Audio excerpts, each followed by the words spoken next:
I'm at the Techno Temporary Housing Complex in Kumamoto Prefecture in Japan. This is one of the temporary houses that housed at one point some of the victims of the Kumamoto earthquakes back in April 2016.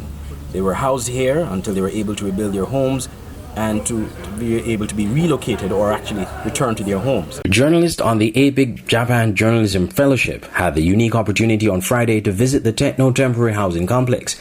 It was designed to house persons left homeless by two earthquakes that rocked Kumamoto Prefecture in 2016. A total of 669 temporary houses were made available for Mishiki Town residents. 516 are located at the housing complex we visited. Mr. Jun Ishibashi of Mishiki Town's Life Rebuilding Assistance Program Division said the complex has 7 shops, including a supermarket, hair salon and barbershop, a confectionery and a chiropractor. The authorities learned from past disasters, including the 2011 earthquake and tsunami in Japan's northeast, and this time created an ideal housing layout in the complex to ensure ample space for residents. 2 houses or 3 houses, they are not the like attached long block. The gap in between them. So it used to be 4 meter. Now there's a wider sort of street or the gap area of 5.5 meter. And in between these buildings, we have some wooden benches. We made them so as to avoid sort of density.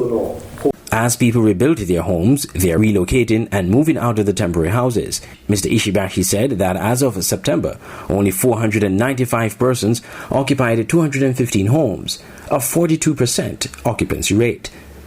The complex also features 3 model homes for permanent replacement housing. Each cost 10 million yen, or about $92,000 to construct. The cost does not include the landscaping and fencing, just the house structure, inclusive of air conditioning.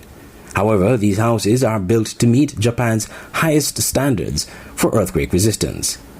Disaster victims are responsible for rebuilding their homes, but get a subsidy of 1 million yen from the central government. So you should, normally you get, that's a sort of uniform, say, amount, you get 1 million.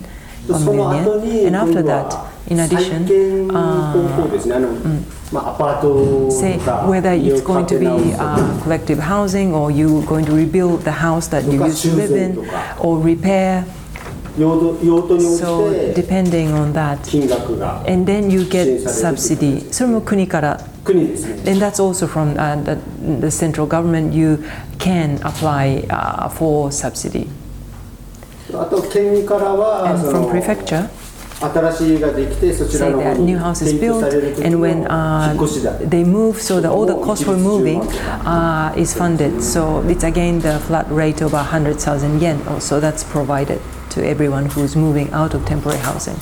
The model houses on display were quite impressive, and they certainly provide a well-needed buffer to disaster victims as they rebuild their homes and their lives. Coming to you from the Kumamoto Prefecture in Japan, I'm Andre Huey for SKN Newsline.